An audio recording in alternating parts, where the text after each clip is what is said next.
Fitur-fitur dalam aplikasi Zotero. Perkenalkan, namaku Muhammad Fadil Abdataki, biasa dipanggil Kiki. Saya Khairatun Hisan. Saya Adeline Kaumasur Aisyah. Saya Adila Fekahian Zidna. Saya Angelia Nyetapila. Pada kesempatan kali ini, kami akan menjelaskan beberapa fitur esensial yang terdapat pada aplikasi Zotero.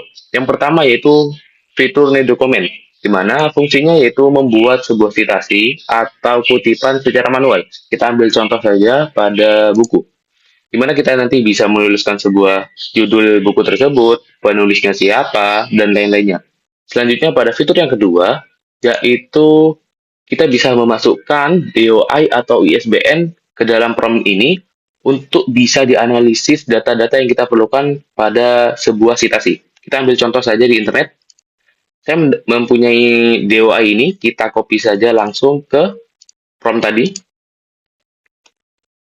Tunggu beberapa saat. Nah, setelah menunggu, kita bisa mendapatkan beberapa data yang kita perlukan untuk membuat sebuah citasi.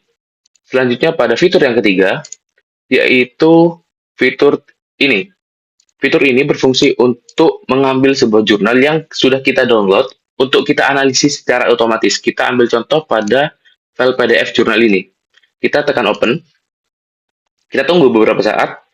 Nah, setelah muncul, kita akan ditampilkan beberapa data yang kita gunakan untuk membuat sebuah citasi. Nah, muncul seperti ini.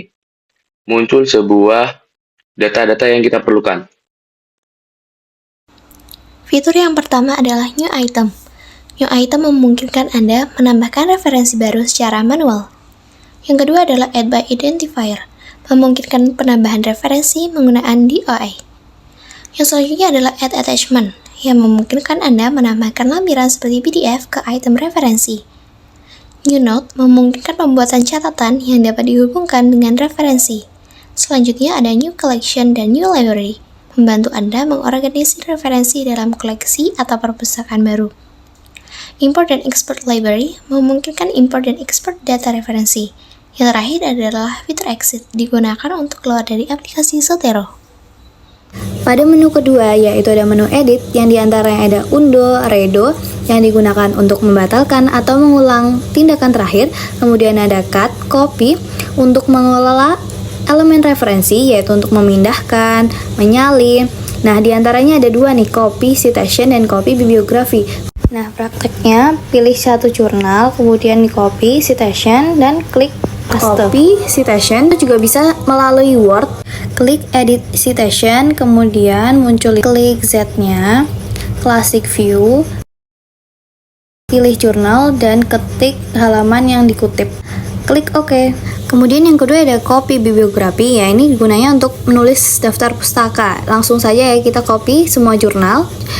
Lalu kita pindahkan ke Word, lalu klik paste. Nah, langsung muncul urutan daftar pustakanya dan sudah terurut abjadnya. Selanjutnya ada paste untuk menyalin referensi, kemudian ada delete untuk menghapus, select all untuk mengeblok semuanya, ada find untuk mencari referensi tertentu di dalam koleksi. Kemudian ada advanced search yang digunakan untuk mencari berdasarkan beberapa kriteria sekaligus seperti penulis, judul, tahun penerbit, dan lain-lain. Dan yang bagian terakhir pada menu ini yaitu ada setting yang meliputi pengaturan umum, sinkronisasi, gaya citasi, pengaturan file, dan ekspor yang bisa kita sesuaikan sesuai keinginan kita. View ini terdiri dari layout, descent type, font size, not font size, columns, sort by, dan show items for sub collections. Nah, layout ini menyediakan pengaturan untuk menyesuaikan tata letak antarmuka aplikasi, memungkinkan pengguna untuk mengatur elemen-elemen tampilan sesuai kebutuhan. Lalu di sini ada descent type, memungkinkan pengguna untuk menyesuaikan kerapatan tampilan elemen antarmuka seperti daftar item di perpustakaan. Di sini ada compact dan compatible. Lalu di sini ada font size, ini ukuran fontnya, lalu di sini ada not font size, ukurannya berapa, 11, 12, 13, dan seterusnya. Lalu di sini ada columns. Columns ini memungkinkan pengguna untuk mengatur kolom yang ditampilkan di panel tengah atau item list agar sesuai dengan kebutuhan. Seperti ini. Lalu di sini ada short by, ada title, creator, attachment. Ini kalau semisal mencari file-filenya berdasarkan apa. Lalu di sini ada show items for sub collections. Nah, lalu selanjutnya pada menu Help terdapat menu Support and Documentation yang menyediakan berbagai sumber daya dan informasi untuk membantu pengguna memahami dan memanfaatkan perangkat lunak ini secara maksimal. Sebagai contoh, ini ada petunjuk atau langkah untuk menambahkan file ke dalam Zotero Library. Lalu selanjutnya, ada juga troubleshooting information yang dapat digunakan untuk membantu pengguna mengatasi masalah yang mungkin mereka hadapi saat menggunakan perangkat lunak ini. Lalu juga ada discussion forum, yaitu platform penting bagi pengguna untuk berbagi informasi, mengajukan pertanyaan, dan berdiskusi tentang penggunaan perangkat lunak. Di situ kita juga dapat langsung searching kata kuncinya. Selain itu, kita juga bisa saling berbalas dalam komentar. Dan juga dapat membuat forum diskusi sendiri. Selain itu, juga ada check for update. Kita bisa terus mengecek apakah ada Zotero versi terbaru atau tidak. Jika tidak, maka tampilannya akan seperti ini.